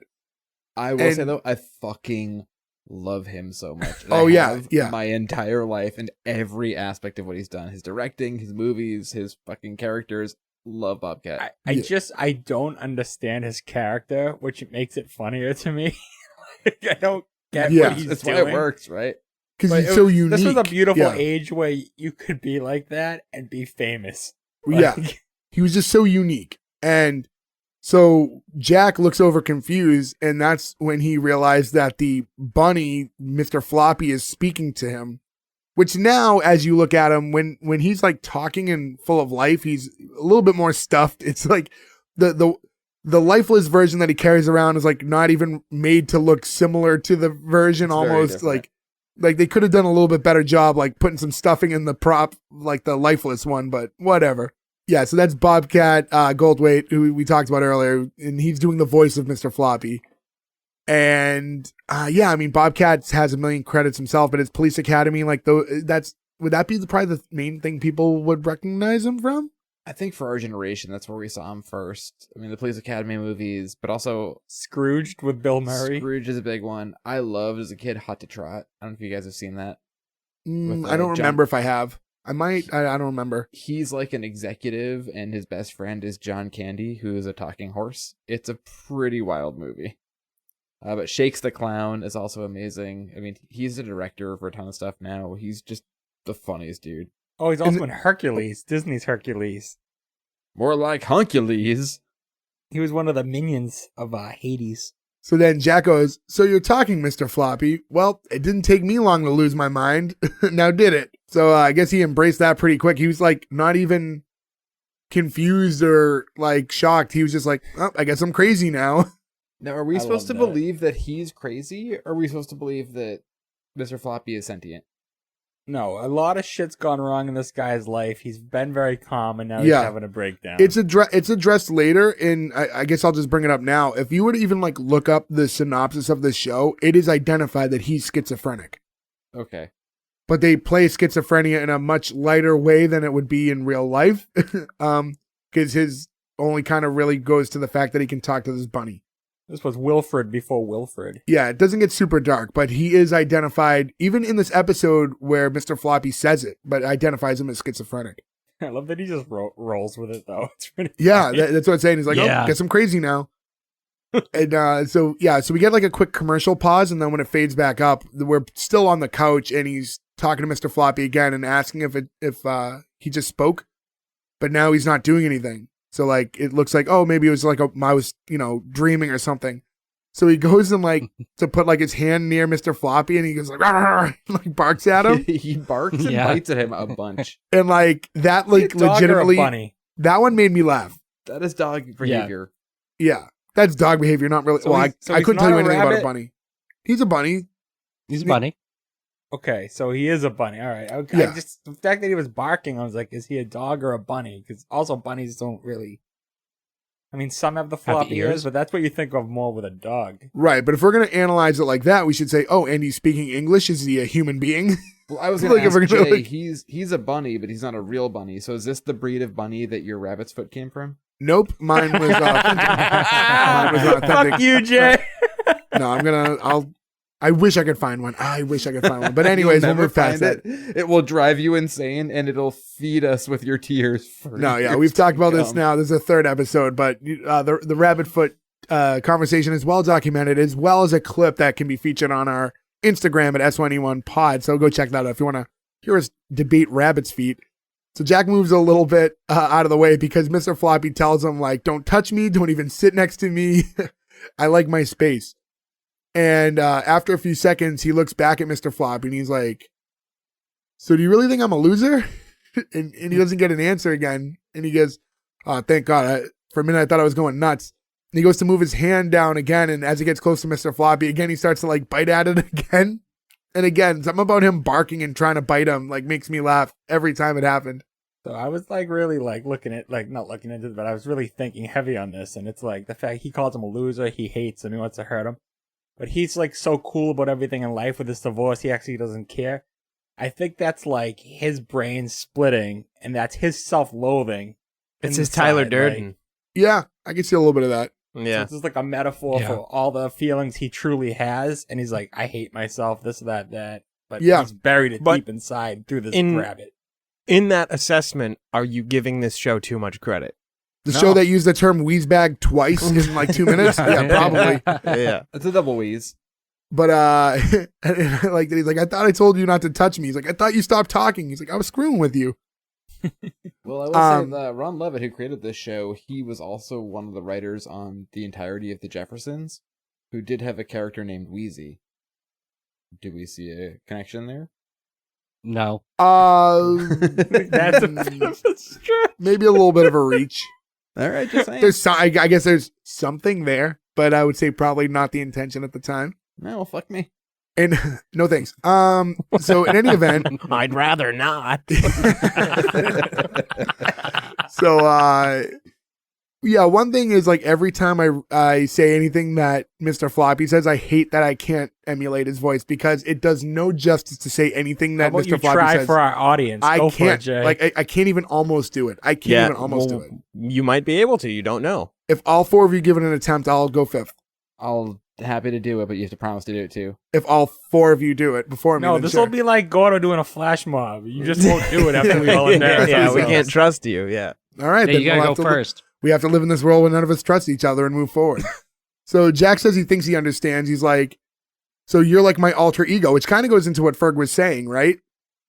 But then he replies quickly with, don't get too deep with this. I'm just a talking bunny. I mean, you could say he's like, I'll do the voice. He's like, I'm a talking bunny.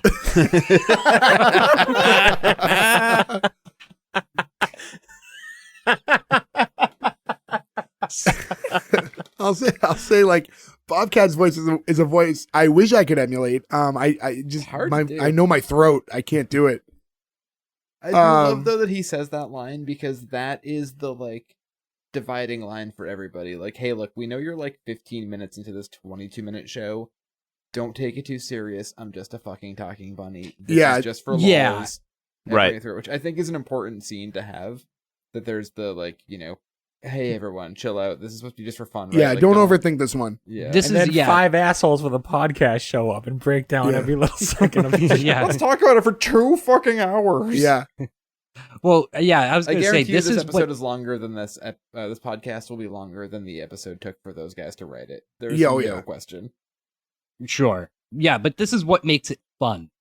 Like schizophrenia fun. Not that schizophrenia is Yeah. fun. It's fun. You get But- to talk to bunnies. Yeah, you do. Yeah, right. But schizophrenia is such a dark topic. Yeah. Typically, that this is what makes it lighthearted, I guess. Yeah, I In mean, a as way, best if you we're gonna can break in the it down. situation. Yeah, But I also don't think that they're trying to make like light of mental illness or make it And- more commonly acceptable. I think that they're just using it for cheap laughs. It's a and that's cheap weird. device. Yeah. Yeah. Like Um, now it's another free part pop. of the show you could never do, right? Like you couldn't just be like, they're fucking crazy, quote unquote. Like that's not how you could treat this now. well, wait till the end. What Oh, the we- bunny yeah. says. Oh, I Yes, mentioned sir. that earlier. yeah, when you were, we're gonna get out of into the that. room. Do you mean Goldthwait until the end? Stop. Oh god. So anyways, the door knocks, and that's Jennie dropping the kids off. And as soon as they walk in, it's very clear none of these kids are impressed with the place. And she lets them know that you can keep them a little late tonight. That she's going out. That's thinking, is the lawyer visiting? So she leaves, and the kids all tell them like, "What are we gonna do? We're bored." And I was kind of thinking like, yeah, what are they going to do? Like, it's 95. They have like no cell phone, no tablet, nothing to play with. They're at their dad's house. There's no games. There's nothing for them to do. Like, none of their belongings are there. What are they supposed to just sit there and talk? Play Nintendo. Or watch TV. He has tape all over the couch. You think he has a Nintendo hooked up to I his think like? it's a TV though. I think you can throw. Yeah, one. probably. He probably has a 1985's, Nintendo. This is the age of Sega, so he'd have an older system, like a Nintendo or an Atari. Possibly, I guess. Yeah, let's play Pong. To be fair, I love Pong. To be fair, I'm not surprised. Yeah, that's fair. I mainly play solitaire. I have this game called Bricks. You shoot the things so the bricks. Oh, it's like are around. Arkanoid, the best Right. Nintendo game ever. Brick Brick Breaker Breaker. was a huge BlackBerry game. I want the game back from the original iPods where you shot the little airplane guys. Defender? It was called Parachute on the iPod. They were, I'm sure it's planes would come. findable as I've looked everywhere. Okay, any listeners out there, if you can find a version you can download of the original iPod black and white game Parachute, please let me know because I would love to play it again. Joe, remind us when we're done, and we'll probably find it for you in 4 seconds. That'd be wonderful. I appreciate that. I'm looking. And now. Rossi's Mr. Floppy, who's now back to just being kind of like a run-of-the-mill stuffed animal, and says, "Oh, I missed you," and he just starts beating him like over the couch and then just stomping on him, like throwing him on the ground and stepping on him. So I think now that Jack has a little bit of a connection with his bunny, he goes and runs to stop it. And he's like, "Hey, Ross, when you would tell me that Mr. Floppy would talk to you, like he really did talk to you, didn't he?" And he's like, "No, Dad, I made that up." And then just starts stomping on him again. Does this make you feel a little bad for the stuffed animals? Because like when we were kids, you'd get like whoever had the biggest stuffed animal, you'd be like, okay, now I will do every wrestling move I can possibly do to it. Well, that's why I had a wrestling buddy specifically for that. Buddies. I had that giant alien that I won from the carnival, and I used to give it suplexes on the porch, which hurt me more than anything. I remember, was it maybe 4th grade? One of our classes, like everybody had a turn taking home this giant gorilla thing for the weekend. Maybe Is it that was a 3rd thing? grade. It was the lions. There was a lion you took home, not a gorilla. Was it a lion? Okay, I mean, it was 30 years ago. I don't know, man. I'm trying to remember all of it, but like, and I remember like wrestling with it, because it was huge, and you were like, oh, I can do like suplexes to this. But to go back, do I feel bad looking back? No, unless we're to assume that like this and Toy Story and things of that nature are real. I don't feel like I was about it. I felt more bad for him because he's asking the son that in hopes that maybe I'm not insane. right. Yeah. Does some magic exist? And then it's like, no, Dad, it's a toy. He's like, guess I am crazy. Yeah. Yeah, and the son confirming that he's basically crazy. Right. So Jack grabs him and he goes to throw him in a drawer, but before he shuts it, he says, "Are you okay?" And he's like, "I don't need your stinking sympathy." So, he's talking to the rabbit in front of other people at this point too, right? Like they didn't catch it because none of them pay attention to him. They didn't even know he moved out of the house, but he's already very like you and me, bud, with this stuffed animal. So the kids tell him that they're bored again, and he's like, "I'm bored too. I've been bored for 20 years and no one seems to care." So then like he keeps kind of reflecting on how people used to call him the kid until he had Ryan. And now he's middle-aged and sells used cars. And he's like, "I'm dying here. I'm dying."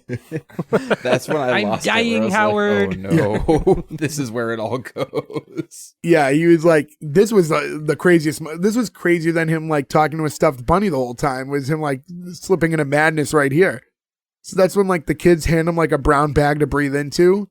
And that was another one. I was like, is that like an old, just like a TV movie thing? Did that actually work? Is there anything behind that's a real that? thing. I've heard it's a Hyperventilating real in a thing. bag? Yeah, it's real. I think Like- it doesn't happen anymore because nobody has sandwich Brown bags bags? around anymore, yeah. But like you're breathing in like CO2 at that point, right? That's not good. No, that's think the this is point really of it. about When the you Yeah, the repetitiveness. CO2 when you're causes- hyperventilating, you're blowing off all your CO2 too quickly, so you have to get some of it back in. Oh.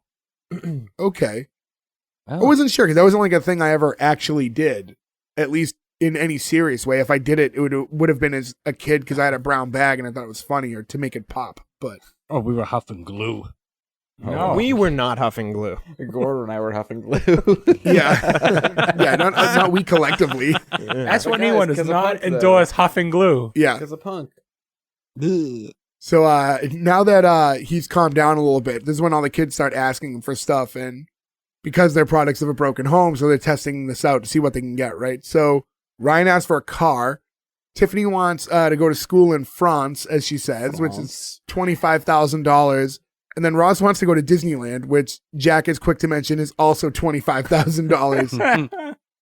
That's a good joke. Screw you, Disney. And he, Disney, I do love that like they get their comeuppance for being like insanely expensive though. it's not a secret. Yeah, people Yeah, know. Like, no one like doesn't give them their bullshit for that though. Yeah, they're aware, but it Well, doesn't stop them especially- from being full. Well, especially because, the Warner Brothers at the time is their big competition. Oh, yeah. That's true. I didn't even that's good. think of that. Yeah, that's actually a really good note. I didn't think about that. Like, that was a shot from the network, probably more. Like, Shots fired. like yeah, So if you you're can. on the You can WB network, if you see a Disney character, do you warn a brother?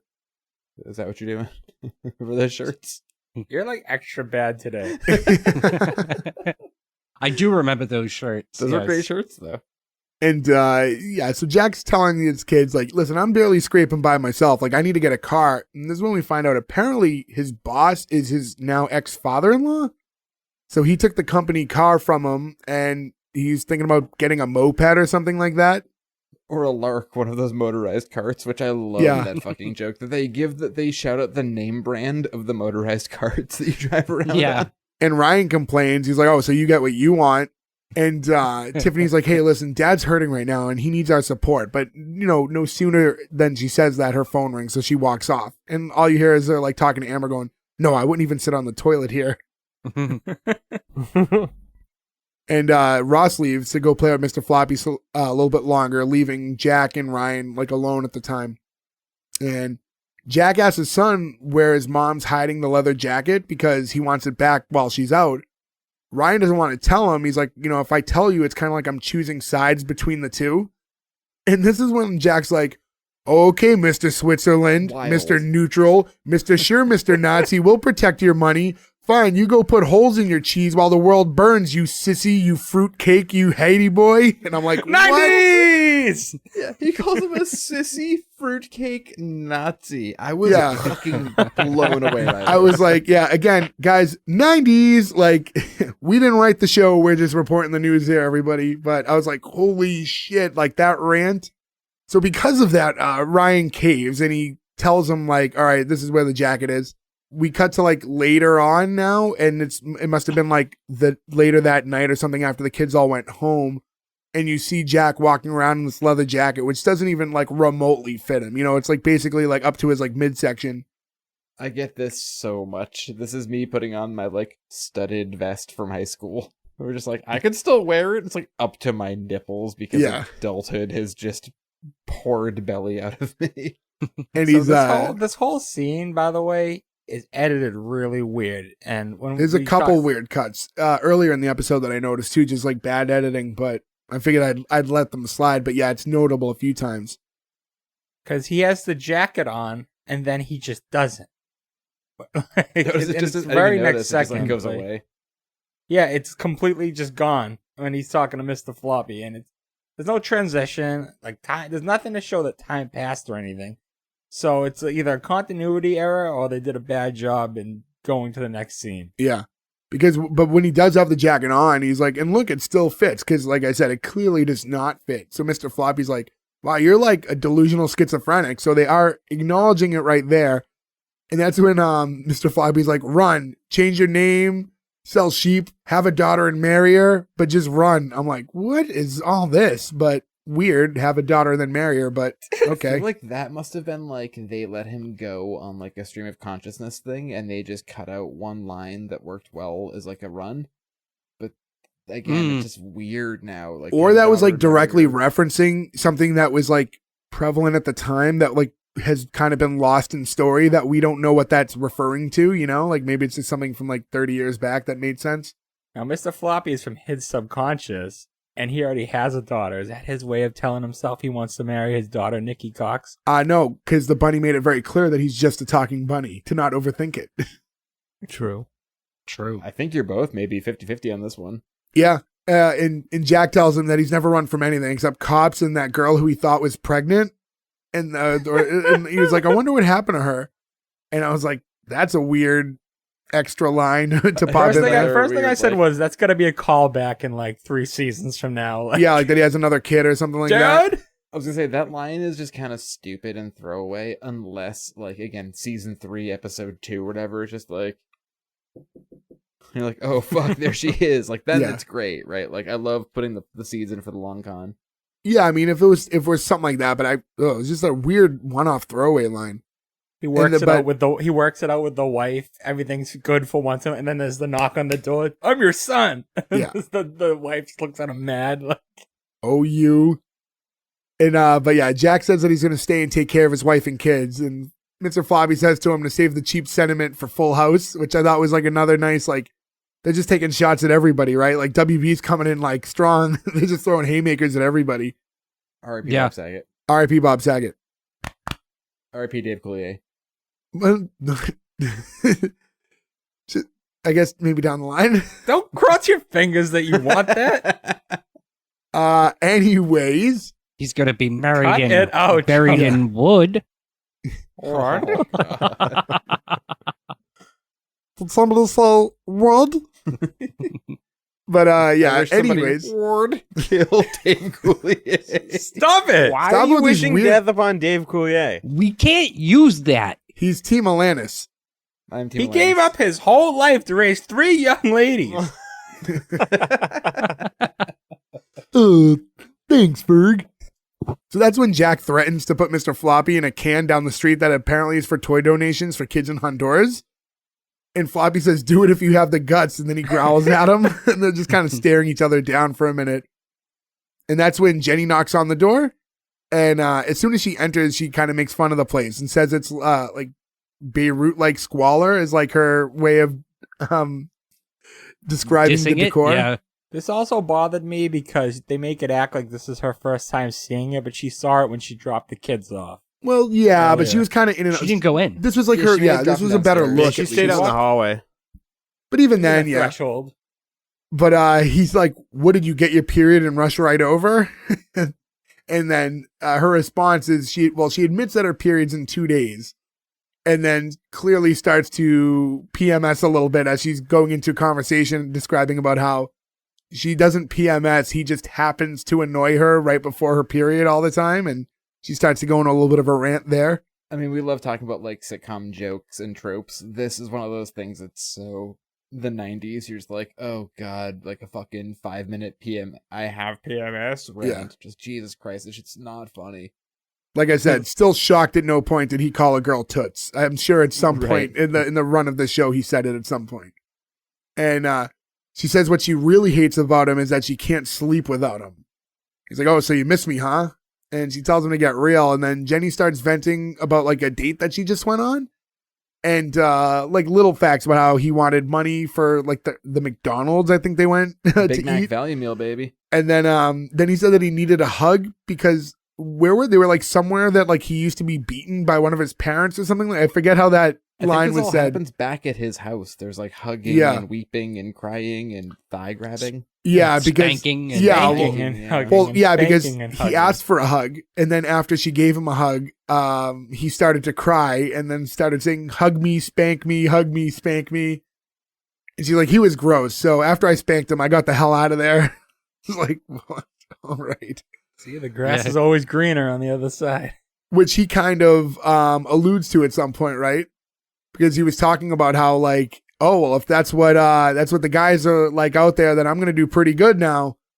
If like that's my competition, and she notes that well, he's a mailman and he has his own car, so kind of noting that well, even with all these weird quirks, he's still got a couple 1-ups on you. And this is when she like takes her jacket off, revealing that she's just wearing like a long shirt to sleep in, and like. She's clearly just come over for bed. Yeah, but even then, Yeah. like, it's weird that she, like, traveled with no pants on. Like just wear the long jacket with, like, a button-up shirt. Like, what if she leaves the house and needs to run Yeah, I errands? thought that was weird too. Yeah. Yeah, me too. Like, they're What just if she has cutting to change a it. tire and she gets stuck under the car?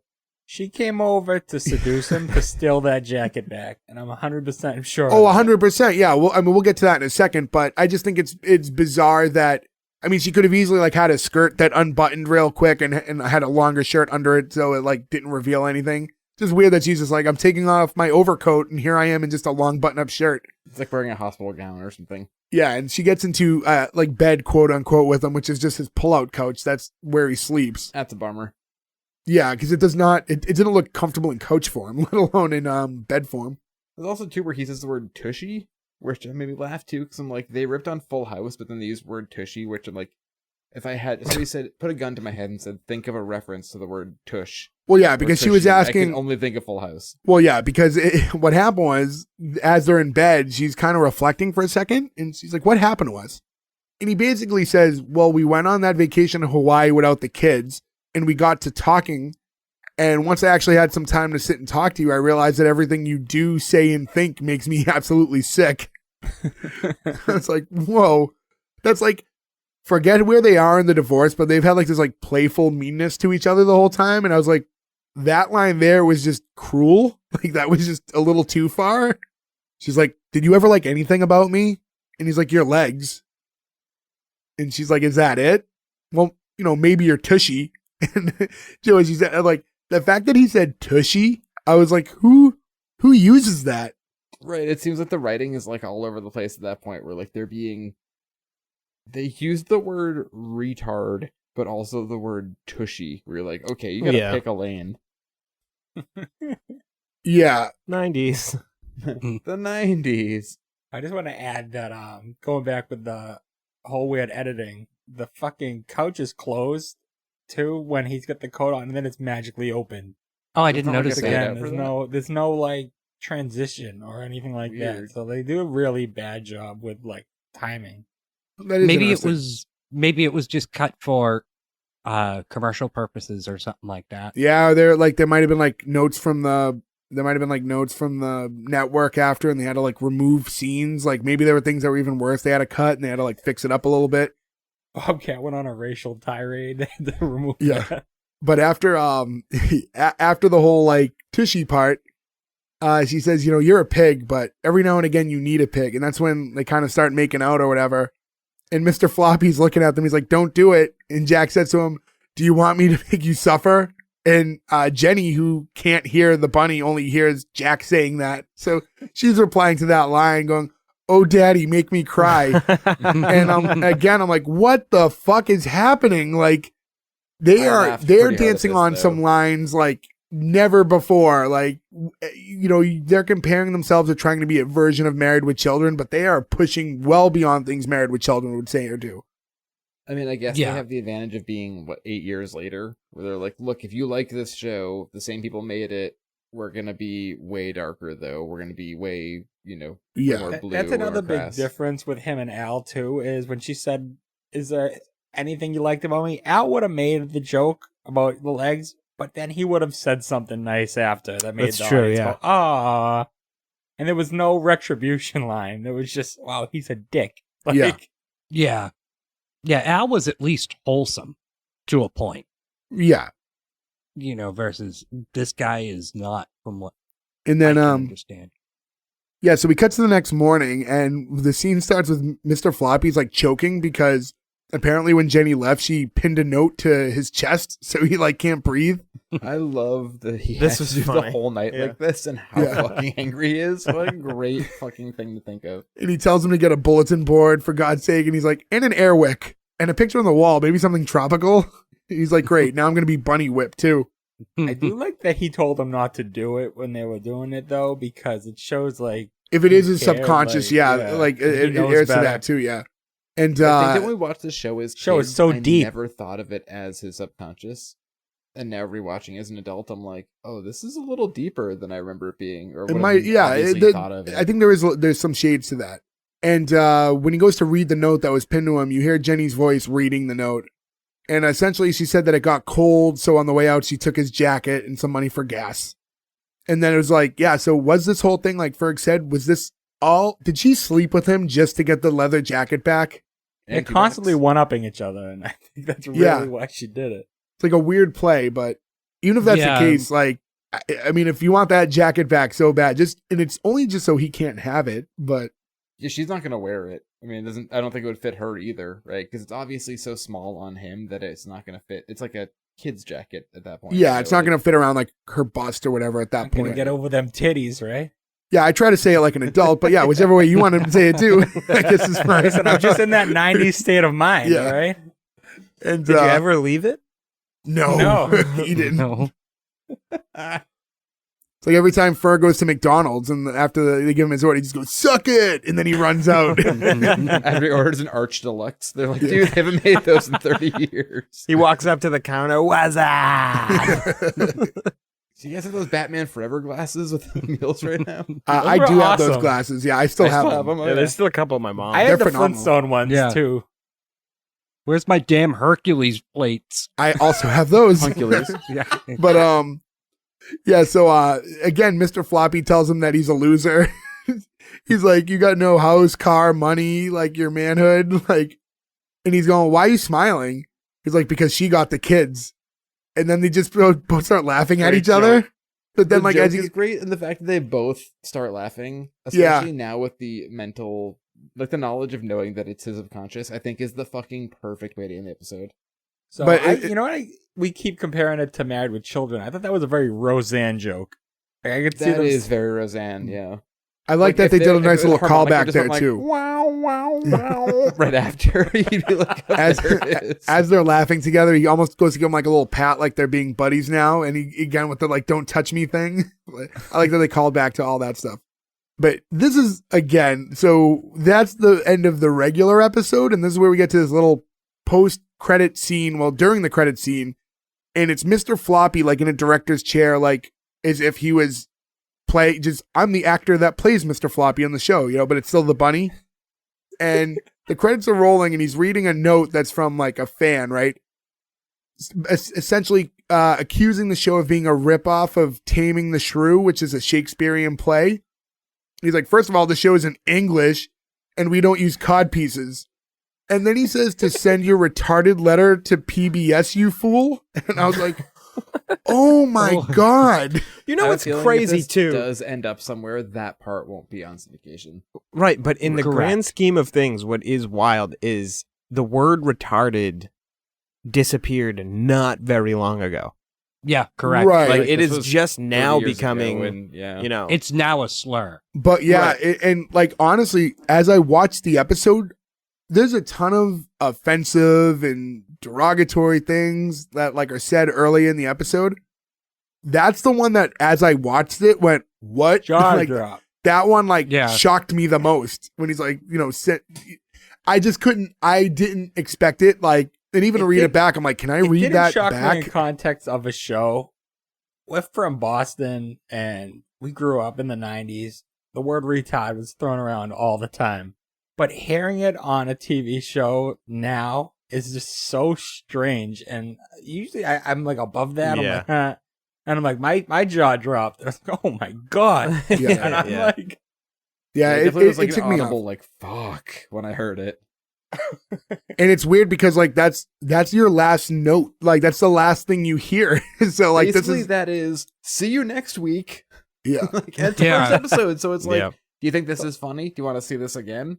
maybe it's Waka, waka, okay. waka. Maybe it's okay because he represents schizophrenia, and it's schizophrenia talking to another mental disorder. Yeah, I guess. don't think that's the way we should But be it's just it's one of those Yeah. it's one of those things that it's tough because we're watching the show now, right? We're analyzing and watching with fresh eyes because we don't remember the show that well anyways. And you're going by the context of how we're perceiving that in 2022. And we realize that the times are different and it's the 90s and things are different and what was said and done. But it's really tough I don't know. I know things were a lot looser then, but at what like line of edginess was this seen as in 1995? Because I'm sure it was still Definitely edgy. yeah, like it was edgy, but was it really that much of a thing? Like I no don't one think would it have was. even. I don't think it was crazy edgy. I It think wasn't. It was Like like I said, we used to say that stuff like all the time in the 90s. And Yeah, and, Well, yeah. and not to say that it makes it right, but I feel like as wild as that is for us, to the point where it's like jaw dropping to hear him say it in 1995 when this episode aired. Was anyone at home like shocked to hear it, or were they just like, "Huh"? I doubt it. I doubt Probably it. Yeah. not. But just I will at say least- this. To our defense, we were children when we heard these terms, when maybe we threw these terms around. Same thing with other more homophobic stuff, which was big in the 90s. But a lot of people now don't get. I mean, this episode, the gym teacher thing is Yeah, I like crazy homophobic. that was what was the culture back in that time. I mean, so looking at it now, I'm glad it's changed, but it's Yeah, things were a I lot different. think Doesn't it's justify still- it, but I there's an still air think of it's ignorance. edgy. You, I you still all, think it's edgy for You that all know me time. very well. If something made me uncomfortable, Yeah. it was bad. Like It's one of those things that, like, and to go back to what Gordo said a little bit, we were raised in different times. It doesn't justify anything, right? Because Correct. things were probably still very hurtful to people, but they didn't feel as able to vocalize that hurt at times, and we weren't as aware of it, but we would grow up in a time where a lot of terms like that seemed second nature. You didn't think about it as hurtful or offensive to anybody. It was just what people said. So you didn't think twice about it. There wasn't any weight behind it in our eyes. So like, it is weird to go back and hear things like that used in shows, and how people feel about when they watch them in retrospective is a much larger debate that's like really not worth getting into on our show. I'm not of the nature of like, this and that were said in specific episodes. Let's cut these whole episodes now. I think there has to be a little bit of an acknowledgement of the times and that things change, and acknowledging the change moving forward. I don't think we need to delete the past on everything necessarily, but those are much larger, more complicated debates that we don't really need to get into here. But again, it was because it was the last thing said. Obviously, it's going to leave a taste in your mouth when that's like the last thing that you hear before you close out. It's a weird way to end, yeah. I mean, like, again, though, it's the hindsight. It probably wasn't that jarring then. Someone's going, Bobcat! Yeah, like, but it is weird as a analytical point of view to watch it for sure. Right. And I mean, that was it. And that was the end of the episode. And like we said, I think we've covered, you said Steve Harvey was WB, so it's not the first WB show we've done. It is a little interesting to go through this one because you could see that there was a deliberate idea behind a show like this. Forget the weird bunny thing, but they definitely wanted that more edgy, something different, Married with Children vibe for the show. So they kind of took a different approach. Yeah, there's nowhere else to really go from there other than the green light or cancel, right? So I think so, yeah. Let me just go in the order I'm seeing you guys. Gordo, I'll start with you. Well, first, I kind of wanted to say, is South Park out at this time? 95, Not I don't yet. think yet. Very close, but not yet. Maybe like a year or two. Okay, all right, because I was going to say maybe they're competing with South Park, who was like really on the edge of that edginess. I want to say that's like 2 years later or so. 97. Yep. was South Okay. Park. Nailed it. Okay. All right. So regardless of that, I'm kind of indifferent on this show. I would see another. I'll greenlight it for another episode. But I would be very critical of the second episode. This left me enough that I want to see kind of where it goes. Does it continue to be as edgy, or was that just a one-off? This is the pilot. We're shocking you, and then it kind of tempers down from there. So I'm going to give it a green light, but I'm going to be more scrutinizing the next episodes. Ferg. So I'll be honest with you, I came fully into this planning to cancel the show. And such notes as it's a third-rate, Married with Children, stuff like that. Unhappily After watching, shit like that. But He had his reviews after ready for IMDb. breaking it down and trying to put myself in that 90s state of mind, watching, I enjoyed the show more talking about it with you guys. And it's the first time I've ever changed my mind during an episode, but I'm actually going to give it the green light too. I like the cast for the most part, and it kind of helps that I know the show does get better in quality at least. Not sure because like a lot of it's really fuzzy up there, but I'm going to give it another shot. But you're on the line. Remember that. Joe. Sorry, I feel like it's a weird thing. I feel both very much like Ferg and Gordo on this one. Like, I don't know. I didn't want to, or like maybe nostalgia was. I don't want to like a show just because of nostalgia, right? Because it doesn't change anything in whether or not it should be greenlit or not. But I like Ferg saying, like, us talking about it, I'm like, oh, maybe there's more to this. And after watching one, I think what Ferg said was a really good point, right? Because I watched half of this and was like, oh, geez, this is a weird rewatch. And then when Kelsey came down and started watching it with me, we're having fun talking about it, right? And now we just had a really good time for 2 hours talking about it too. So I feel like I'm going to give it a green light, but on the contingency that I only watch it with somebody else.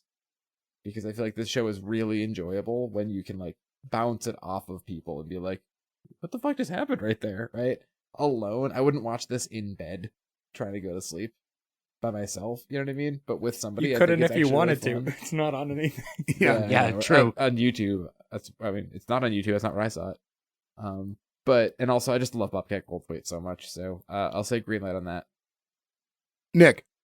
Yeah, so the first 5 minutes of this show, I was really bummed out. I was like, this sucks. Like, I didn't like the look and feel of the characters, the environment. And as the show went on, it kind of made up for it a little bit. I really liked Geoff. Oh, shit. What's the main character's name? Geoff what?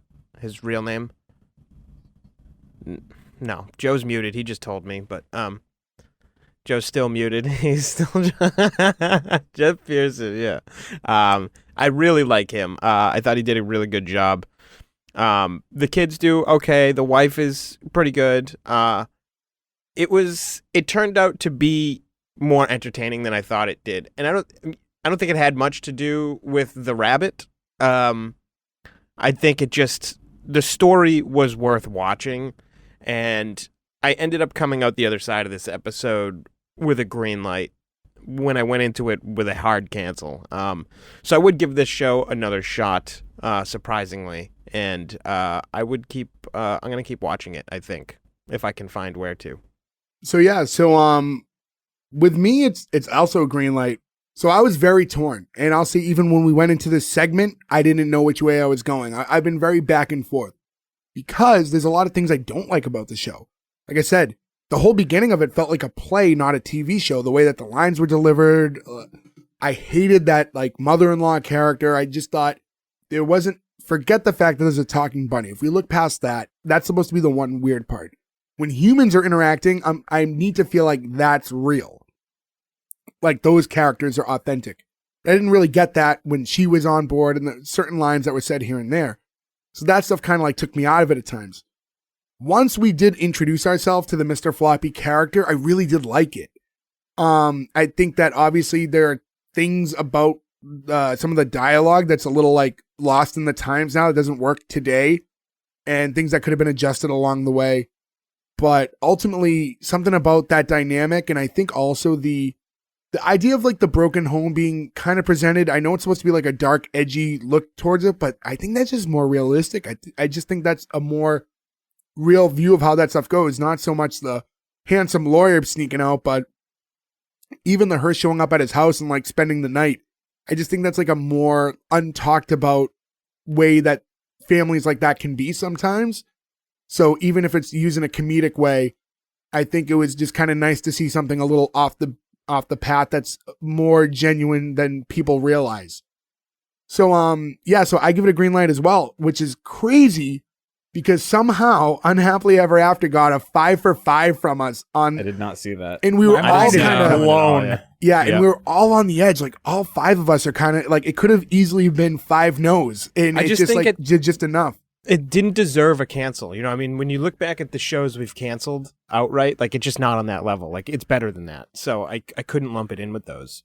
Yeah, Right. I mean, it's like I said, I'm going to be scrutinizing the second episode and the third episode, but there's enough here just in the pilot that I don't know any of it. Like we all said, we're all fuzzy about what happens in the show. Yeah. It's not in syndication. It's not fresh in our mind. So kind of what we're supposed to do with this show. Yeah. I mean, want to see a ultimately, second episode. when we look at it, and we've said this before, at the end of the day, regardless of everything, whether it be the script or the acting or whatever, what it comes down to is when the episode ends, do you want to watch the next episode? And in this case, I do, you know? So they got me. They hooked me with that. So, I mean, it's a 5 for 5. So, guys, that's it. That's all the time we have for this week. Congratulations to Unhappily Ever After. You live on to see episode 2. For But- now. Yeah, for now, on a tight rope. But guys, be sure to go to S1E1pod.com. Again, that's where you can go to find all the links to our social media, where to listen to us. But S1E1pod.com. Please like, subscribe, do all that stuff. Follow us on Instagram and Twitter at S1E1pod. It means a lot. Interact with us. Hit us up. Let us know what you want. Tell us shows that you want us to cover, things you like about us, what you don't. You know, we listen to all that stuff and we take it to heart. But that's it. That's all the time we have. Thank you. Goodbye. I'm vegetarian.